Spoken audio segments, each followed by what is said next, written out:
Okay, so we're coming back to Hilchos Niddah, and we're holding towards the end of Siman Kuf Tzadik Ches. Dinei Tevila v'chatzitzosa. So we'll be covering the halachas concerning proper tevila, and those obstacles, I guess you can call them, of things that prevent the tevila from being a proper tevila. If a woman does not toivel properly, then the tefillah does not count. Now, for the tefillah to be 100% kosher, there needs to be a kosher mikveh, obviously, and she needs to immerse herself entirely inside the water, and she needs to make certain that there's no chatzitzas, nothing that gets in the way between her body and the water. We will be learning later on in Kuf Tzadik Ches the actual preparation called the chafifa, of how a woman prepares herself to make sure that there's nothing on her body that will prevent the water from getting through. So what I think we'll do today, this is a long siman of all kinds of chatzitzas, which by the way is a very important siman, because there are all kinds of situations where if it was not done right, she has to go back to the mikveh. And that is why there should be a mikveh lady examining her, double checking, making sure that everything is right, and that she is able to immerse in the mikveh. So this particular area of halachas is very important for a woman to know, even though she's not going to be an expert in it, but she has to become familiar with the preparations and what can present a problem. Give an example. I mean, this could happen at any time. What if a woman has a cast? She broke her arm, her hand, her leg, and she has a cast. How do we deal with that in going to the mikveh? Rings are easy. Rings you can remove, right? Things in the hair can be removed, but certain things may be more difficult to remove. What about contact lenses? What about a fake eye? This is all in the halacha. So this is something that we need to go through, but I think the right thing to do is to go through the mekoros, a little bit more about the source of why this is a problem. Why is chatzitza an issue? Where do we learn it from? And what are the various Rishonim, various opinions as to the areas that could present a problem? And maybe we'll cover a few seifim, the rest we'll do perhaps next week. So the mekor of the din, that a woman needs to immerse her entire body in water, all at once, bevas achas, is brought down by the Beis Yosef, b'shem the Safra. The Safra is a medrash on Sefer Vayikra, and there you see that they learned from a pasuk, Rochatz besaro b'mayim, one who's unclean has to immerse himself in a mikveh, and he cannot yet eat from the kochim until uvo hashemesh v'toher, until the sun sets. In other words, there's two requirements there. It's not enough that he become clean, but that the sun sets on that day. So the drasha from Uvo HaShemesh V'toher is as follows: Ma bias shimshoy kulo ke'echod, just like the sun sets at once, completely, at the very end at least, of the sunset, the sun is gone, there's no light outside. Af bi'oso b'mayim kulo ke'echod. His immersion in the water also has to be complete, all at once. In other words, you don't do just one part at a time. You do the whole thing, and you make sure that the whole body is in fact inside the water, not that one part is sticking out. So one requirement so far is clear, that is, the entire body has to be immersed in the water. No part of the body, not even one hair, can be sticking out. So you can imagine a woman having long hair, she immerses herself, there has to be someone out there watching, making sure that she's entirely inside the water. At another time we will discuss how many tevilas she actually does, the minig of 3. But that's not here the requirement. The main idea here, which is emphasized by the Medrash, is that the entire body has to be immersed in the water and nothing can be sticking out. So it's important, however, to distinguish between a tevila which is not shlema, in other words, if some part of the body was sticking out, versus the entire body is inside, but there was a chatzitza. There was something on the body that perhaps prevented the water from getting through. So as we said, in the event where a little bit of her hair was sticking out of the water, that's not called a tevila shlema. That's not called a complete tevila. and therefore this would be possible min Torah. But in the event where it was a good tevilah, but there's something stuck on her body that's preventing the water from getting through, that already has all kinds of klalim. That is not just a blanket puzzle. Something that is on her body does not necessarily invalidate the tevilah. It all depends. And for that, we need to see some klalim, some rules, which are brought down in Gemara and Eruvin. Basically, the rules are as follows. Min Torah, and by the way, when I say Min Torah, the Gemara says that the shi'urim, or the chatzitzas and so forth, is halacha leMoshe b'Sinai, which is a category of halachas in itself, because it's not explicit in the Torah. You can look for this cloud that I'm about to tell you, in the Torah you won't find it. So this is halacha leMoshe b'Sinai. So, Min Torah, what is chaytzes? Only ruboy hamakpid. In other words, something that is on the greater part of the body that people are makpid on, not to have. They don't want it. They're uncomfortable having it on their body. So that's ruboy hamakpid. And the Rabbanan were goyzer on ruboy af she'ino makpid. Now what is exer the Rabbanan? Let's be goyzer on something that is they're not makpid because of that which they are makpid, so that there should not be any confusion between the two. But the common denominator here is, so far, is we're talking about ruboy, the greater part of the body. So Rabbanan, it's on ruboy, even though he's not makpid. They were also goyzer on miut hamakpid. Miut means a small part of the body, but he's makpid. People are makpid on it. Okay, and that's because of ruboy hamakpid. Now, if you have two positive characteristics, in other words, if you have miut of the body, and you also have she'eno makpid on what he has on him, it's also on just a small part of his body, and it's something that people are not makpid, on that there's no gzera. We will see later on in the Ramah that regardless of what it is, we try our best to remove everything, no matter how small, no matter if people are makpid, the majority of people are, and so forth. That's just what we are noyeg. We need to know the difference between what is asur midoraisa and what the gzera derabbanan was. So there's no gzera derabbanan on miut she'eno makpid.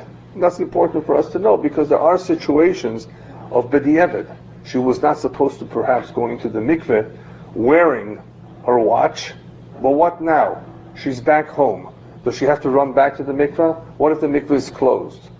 Right? So that is why it's important for us to know the various klalim, various gedorim, in other words, various rules and principles in the halachas of chatzitza. As far as the miut she'ino makpid, that we said it's not a chatzitza, why isn't that a chatzitza? So Rashi explains that because he's not makpid to remove it, it's basically like his physical body, it's like his goof. And the Rambam adds a few more words that he basically doesn't pay attention to it. He's not concerned about it, and therefore it's batel to the goof. Batel to the goof means that it's just like the goof. It's not something there that will interfere, that will hinder, right? It's just like the goof. So therefore we're not makpid, it's something minor, and it's not a chatzitza. Chazon Ish, however, I think adds a little bit of a different insight into this. He says that in a Torah b'miut a makpid, if he's makpid, it's not medin bitul leguf that we say that it's not a chatzitza. All we say is that it has no chashivas whatsoever to constitute a chatzitza. In other words, that it is mavdil between the water and the guf. Just another way of explaining that it's not necessarily because it's batel that we don't consider it, even though it's a miut and he's makpid. It's just that since it's so small, it has no chashivas in itself to present the problem of being choitzes between him and the water. Another important machlokes, I guess, is that according to Rashi, for women. What is that? Here, these halachas are whether it's for a man or for a woman. But we are very choshev for most Muslims for a woman. What is that? I mean, we're worried about every hair of a woman, Right, remember we said earlier that it depends whether the tevilah was done complete. Right. And now we went over to another area of concern, that the tevilah was complete in fact, but there may have been a chatzitza on him. Does that constitute a chatzitza? Well, it depends how much of the body is covered. It depends on there's various klolim. So we're going to take apart the various klolim and gedorim of what constitutes a chatzitza. So initially, we need to be just familiar with the first gedor, and that is, does it cover the whole body? There's a small part of the body. Are people makpid on that or not? But according to Rashi, the Gemara also was more concerned with the hair. According to Rashi, that's the way you learn the Gemara. Therefore, if there would be something on the Basar, afilu miut she'eno makbid would be choitzes, according to him, according to Rashi. That what we said about all those klolim that I just said, about miut on the body, according to Rashi, it's not on the body, it's on the hair. Whereas Rabbi Elyahu, the Rosh, the Rambam say that this rules apply on the Basar as well, not just on the hair. Okay, that's just one machlokes. There's several more. As far as the body is concerned, we also have a machlokes where do we mean the body including the hair when we say the majority, or are they two separate entities? According to the Rambam, the chatzitza is only poisel if it's on roiv haguf and the se'ar yachad. According to the Rambam, when we say roiv, we mean everything. It covers the majority of the body, which includes the hair too. Well, this could make a big difference.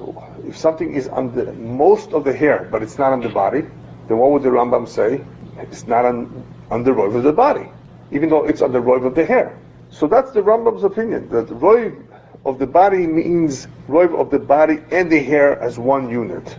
Because he holds that the hair of a person is just like gufay, as far as tvila is concerned. It's not like a separate entity. But the opinion of the Goinim and the majority of the Rishonim is that the guf and the se'ar, the body and the hair, are two separate entities. Therefore, a chatzitza on the majority of the hair would be considered a chatzitza, even if the guf itself is entirely in the water, without any chatzitza. And that's, as we will see, is the psak of the Shuchan Aruch as well. According to the Rambam, for it to be a chatzitza on the roiv, it would have to be on both, on the hair and the rest of the body. According to the Goinim, in most of the Rishonim, it's enough if there is a roiv on either one of the two. Okay, another distinction, and also an important distinction, is something called hakpada. The reason I'm going through all of these gedorim is that once we are familiar with them, we can go through the mechaber, various halachas, and see them in actuality. How sometimes it matters, for example, with this gedor of whether people are makpid on something or not. Is it a chatzitza or not? So this gedor called hakpada is as follows. You can have one situation, one example, that she's not makpedes. She doesn't care if there's something on her. She doesn't care about it, even if she's going into the mikveh, she doesn't mind removing. She doesn't have to remove it. She's okay having it on her, whatever it may be. This is one scenario, but majority of people are makpid. They wouldn't want to have that on their bodies, whether it's dirt, paint, nail polish that is falling off. I'm giving you just some quick examples that there can be some situations where this individual, this woman, is not makpid, but the majority of people are. The derech of Bnei Adam is to be makpid. It could be all kinds of things that she doesn't care, but most people do care. So in this particular category, the Rashba holds, and Rabbi Elyahu Kin, that it's a chatzitza, because she is a minority of opinion, and the minority is bottle data. It's a kol adam. Her opinion or her way of looking at things does not matter.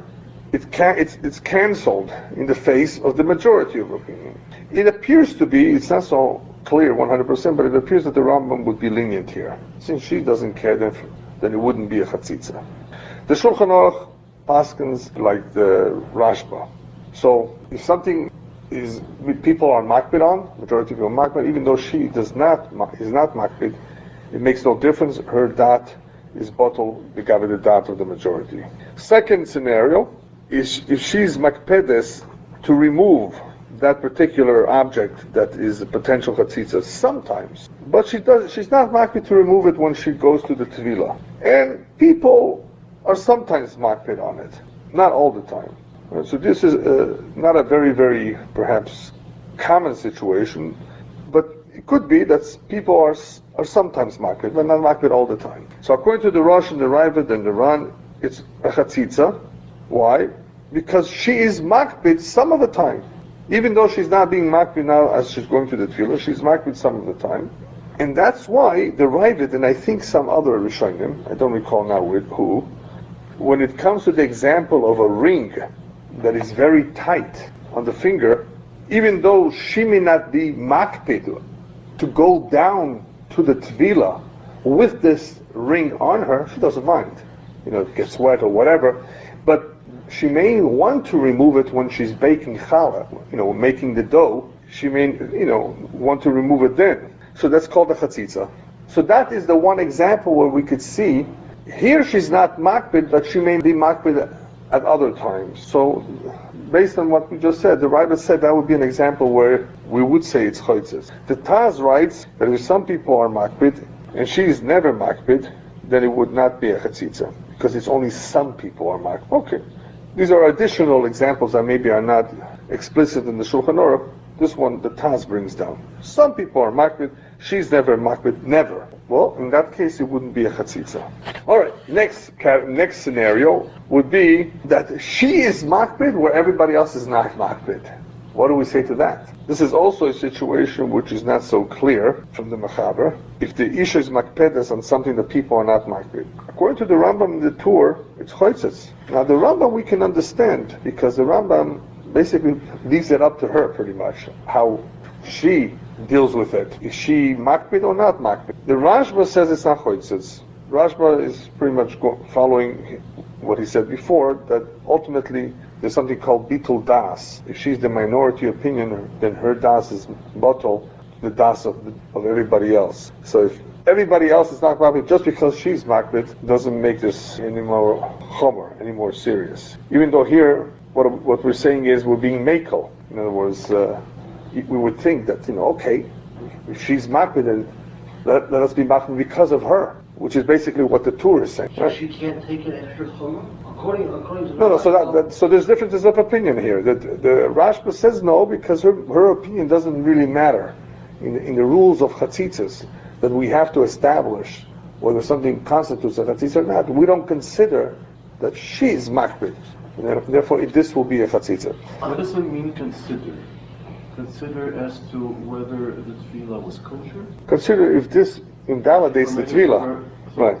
So consider is she invalid for her husband? Does it invalidate her? The tefillah, right? I mean, if the tefillah is no good, that means she can't be with her husband. So she has to go back to the mikveh. The tefillah doesn't count. So then the question would be, for the Humrah, does she have the power to invalidate something that actually has accomplished what it's supposed to accomplish? She went into the water. Right. She's now pure. Right. Does she have the power to declare herself impure when in fact she has been purified? Well, that's the question, whether a chatzitza is determined by what she considers a chatzitza. In other words, no, that's what I'm saying. Yeah. In other words, translates into no, exactly. In other words, is that so significant? Is it significant enough that we consider her opinion that she never wants to have it? She's bothered by having this. She removes it, right? She's not comfortable with it, and therefore, if she did not remove it, then for her it would be a chatzitza or not. The Rashba says no, because the Rashba basically follows that rule, that clear rule, that there's something called bitul das. We don't establish the halacha here based on a minority opinion. If that is the case, then the Rashba should not allow anybody under any circumstances, they don't want to feel it, in general, yes, to have chumras. Seriously. Because then you have bitul das. Yeah, bitul das is a concept in halacha, yes. But basically what sure. he's saying, so not only in tefillah, in other areas of halacha too. Elsewhere, does he allow people to have chumras, or does he say it's bitul das everywhere? No. Well, if there's a reason to be machmer. But what would be an example for a chumrah in different areas? In different areas of halacha, I can't think of it right now. It's maybe next week. I'll give you a few examples of where we say batal datoi. It's a lacherim. Will you allow people to hold to Rabbeinu just Tam? remind me. Will you allow people to hold to Rabbeinu Tam time? Yeah, but that's not a personal. Story. That's not a personal chumrah. There is a basis for that. So according to No, these are two opinions. These are two There's deis. a legal basis for that. Right. There is actually a halacha like that, Right. only we don't paskin like that. No, so That's if we a don't big paskin difference. if we don't paskin like that, then it's not a halacha. Yeah. It's only an opinion. Yeah. No, there are some It's who an opinion paskin like There that. are some who do follow it. So There's some There's who a- do this- that. But it's an opinion in halacha, it's not something that you weighed out. Right. According to his opinion, that you have to bittul, I'm just trying to follow his logic. right. His logic is bittul das to the majority. If the majority would hold to in any given city Right. to a particular time to start or end Shabbos, Well, then you have something You would- called roiv. right? That you follow the majority opinion when you have no reason to follow some other opinion. This is a Right. different category. Yeah. Following a majority opinion, Yeah. bittul das, It's two yeah, two different things. ideas. Yes. But there are times when people are machmir for whatever reason, like some other opinion. And the halacha is, by the way, that if for whatever reason you need to be released from having The chumrah. gone with that chumrah, you need a hataras nedar. Right, it's like a neighbor. It's like a neder. It's like a neder. It all depends. It was a minhag, what exactly it was that you were following. As a matter of fact, the whole idea of according to Rabbi, what's his name? Berkovitz? The Rosh Yeshiva. He was one of the co-founders of Beshat Torah. There's Yerushalayim, Kolon Yerushalayim, Yeah. Jerusalem Kolon. Right. Right. So I recall hearing something from him where he once explains that the whole idea of a halacha that applies uniformly to every person is a great chiddush. It's something very unusual and didn't always exist in that manner. That really, I'll have to Yeah. rehear it, but it's a very fascinating idea. Yeah. Apparently he seems to be saying, if I recall correctly, that originally every person had the halacha that was appropriate for him. Well, you have the 613 mitzvahs Does that mean that actually are very clear, that apply to everyone alike. So it depends what area of... Let me re-listen. Yeah, it depends what area of halacha you're talking Maybe I'll about. tell you the link to it. It's Yeah, very yeah. interesting.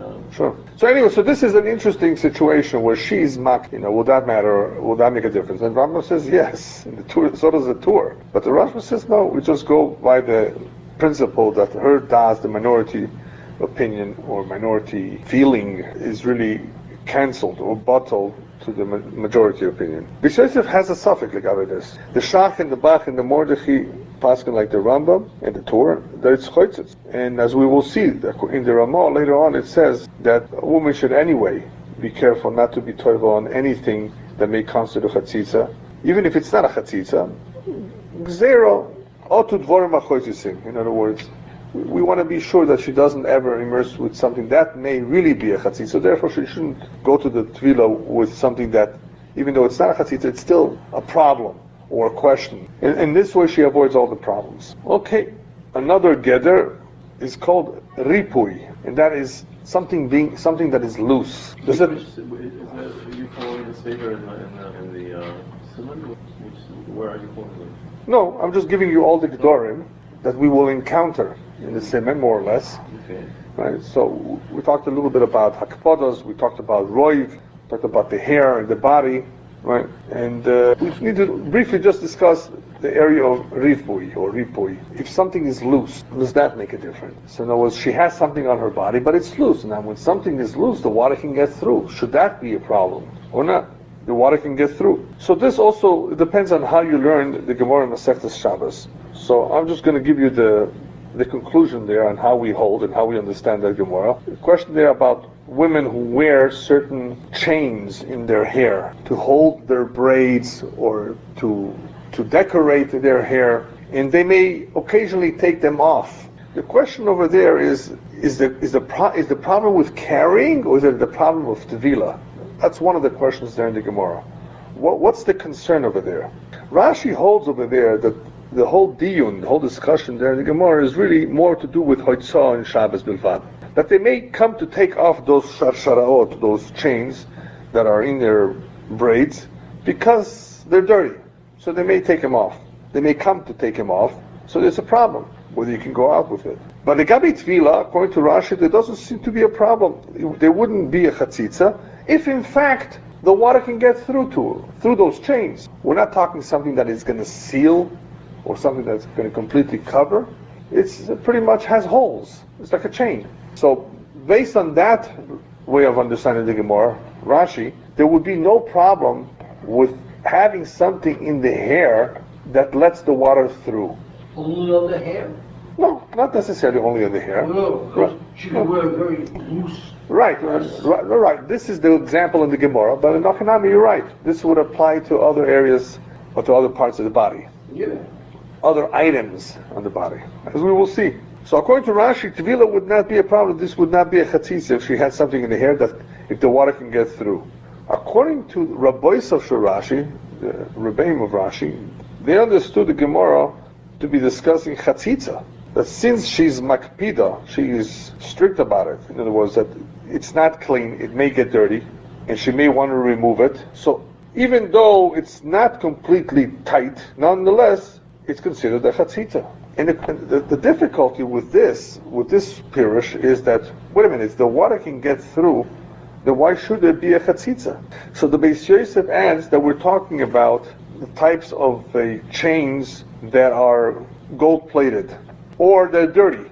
And if that's the situation, according to his way of understanding, if they're if they have gold on them, or if they're dirty, they cause those chains to become tighter against the hair, and which of course would prevent the water from getting through. And we will see it inside the Ramos. I'm not going to elaborate too much more on that, because the Ramos paskins like the Rabbois of Rashi, and he brings the two pirushim of what the problem with tinuf is. Is the tinuf, the dirt on it, going to be a problem because if they go into the mikveh, they'll come out dirtier? Or does it mean the tinuf, that they're concerned that piece of jewelry should not get dirty, and therefore they don't want it to go into the water? To take it out before they go to the water? Yes, so that's the question, is do they need to take it off or not? And let's say they should, because that's the way we hold, but they didn't. But the water gets through, or does it get through? So these are the kinds of questions that we have here. The Shulchan Aruch didn't write it in over here, but it's mashma that he passes like Rashi, that if it's not tight and the water can get through, it's not choitzes. So that's a very important criteria when we're talking here about Hilchas Chatzitza.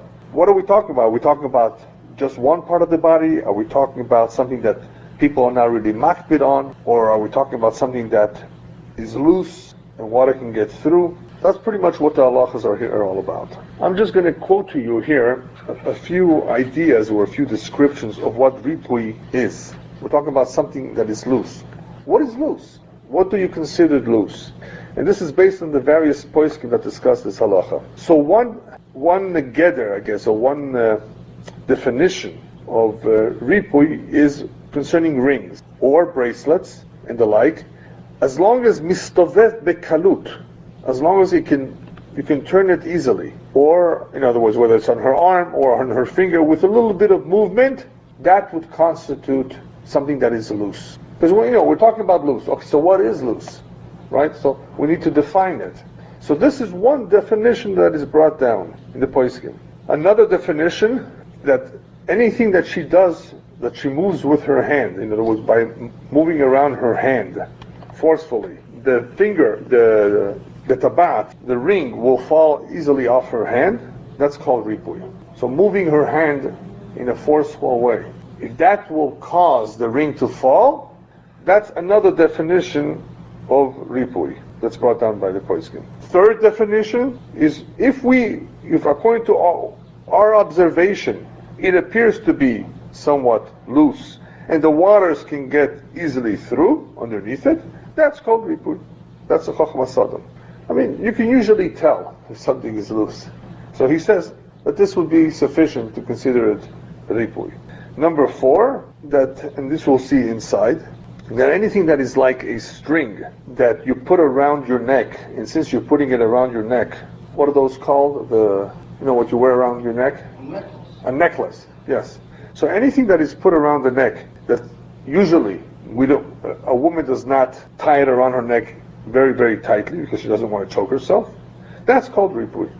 So then they would distinguish between a loose, long one. Exactly. And a choker. So according to this definition, if we're dealing with strings, necklaces and the like, as long as it's not tied around her neck in such a way that it's very tight. Anything that that on her neck is usually not tight, would constitute something that's loose. So anything that resembles that would mean loose. Right, but women wear, some of them wear long necklaces that are loose, and some of them wear these... Right, well, no, we're going to see inside. We're going to see, actually, we're going to see that inside, that there is a type of a choker, or there's a type of a necklace that actually intentionally was tight.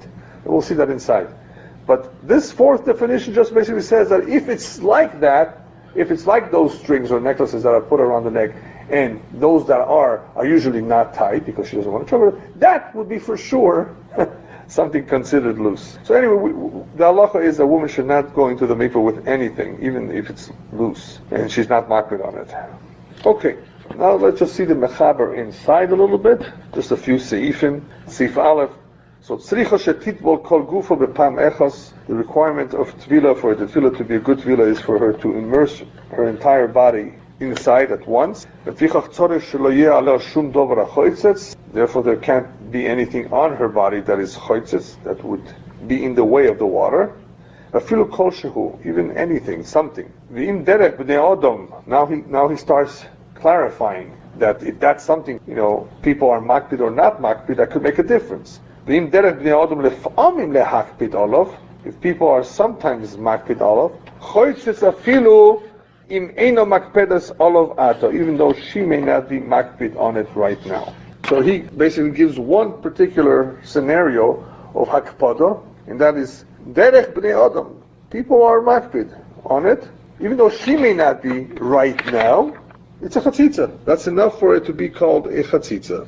Or afilo, but here, remember, here we see the mechaber says afilo eino makpedas olav ato. In other words, now she's not. In other words, she is makbid at other times. Or afilo eino makpedas olav le'olam, or if she's not ever makbid on it. Given the derech roiv bnei adam lehakbid, since the majority of people are makbid on it, choitzes. Now he mentions the other example. Roiv bnei adam are makbid olav choitzes. In other words, her das is bottled to their das.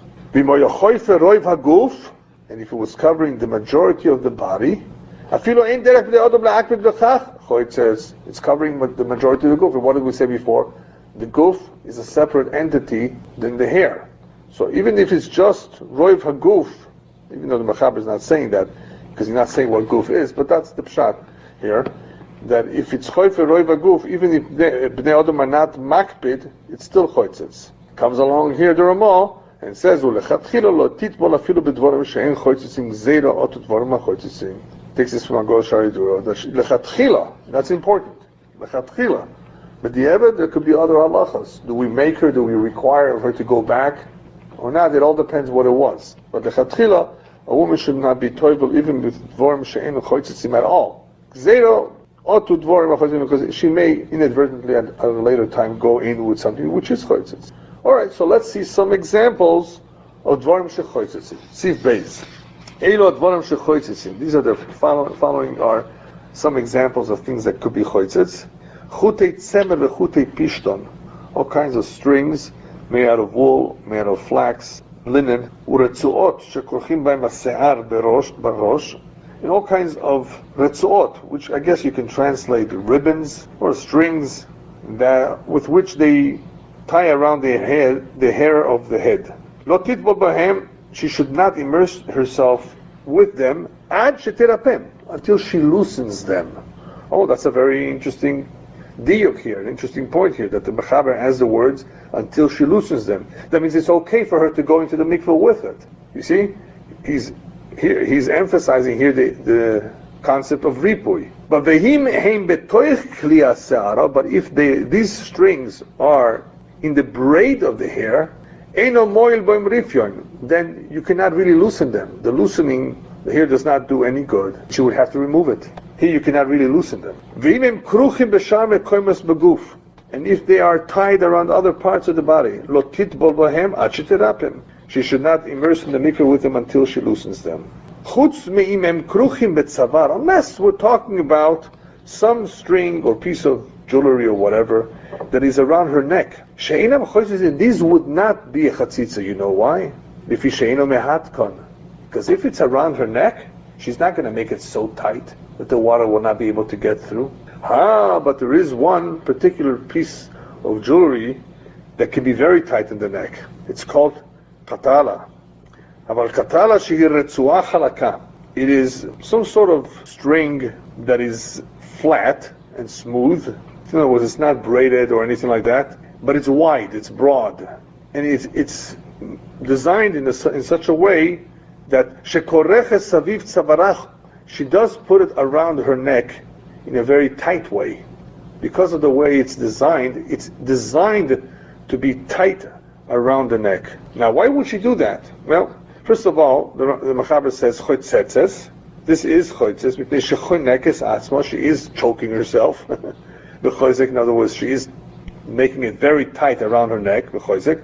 And why would she do that? Kedei sheyeh besara boilet v'tira'eh ba'alat basar. In order for her flesh to stick out, so she could look very plumpy. In other words, there are places, I guess, where if you tighten it, it somehow gives a certain appearance. Some parts of the body begin to bulge and makes her look like she's full and healthy and maybe good looking. So this is designed and intended to put around the neck in a very tight fashion. That would, of course, present a problem. That would be a chatzitza. His example of plumpiness. Yeah.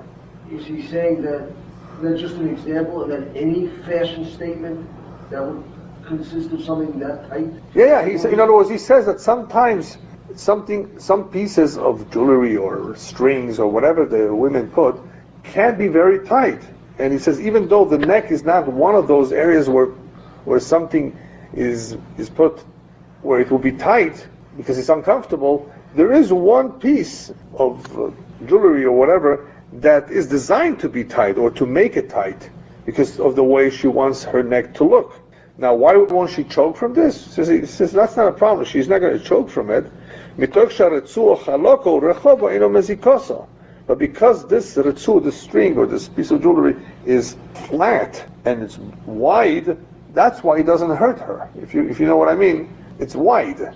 So it's not really going to be very, very tight on her. It is going to be tight that it's going to be close to the body. In other words, there won't be too much space between it and her neck for water to get through. But it's not going to be so tight as to make her uncomfortable. We have a question from קיהן. Okay. קיהן should be his קיהן. Yes. Question says, Sure. would it be permitted to immerse with a loose gown just to cover her nakedness, seeing as the water gets through? Mitzvah Hashem, you can tell to Hatshephi that we'll get to that. Yeah, that we'll get to that question later on as to what happens if she fell into the mikveh with her dress. Or what if she actually immersed in the mikveh with some clothing? What about a bathing suit? It's an excellent question, by the way, because even though there's something on her body, it is loose to some extent. Water can get through. So Mitzvah Hashem will get to it. So very good question. But let's leave it for later. Sif Gimel imachutin ma'elu chalulin. Now, if these chutin, these strings, are chalulin, or hollow, what does that mean? Asui ma'aser reshe, they're like a net. In other words, it's full of holes. It's not, I guess, complete or solid without anything, right? A necklace, sometimes you've got pieces that are intertwined. Intertwined, yeah, exactly. Would fit this. Yeah, so if that's... Some of them are tight intertwined, some are not. Right. But even though they may be tight, but if these strings are made that way, that they're chalul and they're pretty much hollow, einam choitzitzin, they would not be choitzitz. Why? Because the water can get through. In other words, it's loose enough, and the water can easily get in between. And then Siv Dalet, you have chutei se'ar einam choitzitzin. That strings made out of hair, for her hair, in other words, it's not her hair, are not choitzitz. The water can get through, and they're not really tight, as the Taz explains here. They are put around the hair, and they're not made to tighten the hair. Therefore, they're not choitzitz. As we will see later on with the next few seifim, that the hair can be a problem. In the hair you have braids, in the hair you have sometimes the hair is itself becoming tangled and forming knots. And there will be a very unique situation over here that anybody that learns it will wonder how this is possible. But there are some knots that can form in the hair through demons at night. I'm just letting you know right now, because eventually when we get to you, you're going to say, what? Yeah. And but when it comes to the hair, all kinds of things can happen to it. They can get sticky, and many hairs can be entangled, and that is a very important part of the body that has to be taken care of prior to the tefillah. And when a woman prepares herself for the tefillah, she has to make sure that she combs her hair very well. She removes all the knots, and there's nothing entangled, there's no braids. The water has to get through. If it's only a few minor hairs, it may not be a problem, but lechatchila, she does have to do her best job. We're going to talk about not eating meat close to the tefillah, so there's nothing in her teeth stuck, which is why she would have to brush her teeth well. We're going to talk about the nails, cutting of the nails, cleaning of the nails, underneath the nails, that there should be no dirt there. That can be a chatzitza. Removing the nail polish, especially if it's already falling apart. Bruises of all kinds and scabs, do they present a problem or not? So there's all kinds of situations that can present a problem, and that is why the time before she goes to the mikveh is important, because she has to do it properly. Some of it she needs to do at home, some of it she does at the mikveh, and there needs to be somebody, of course, supervising her to make sure that she does it right. Okay, I think we'll continue next week with the rest.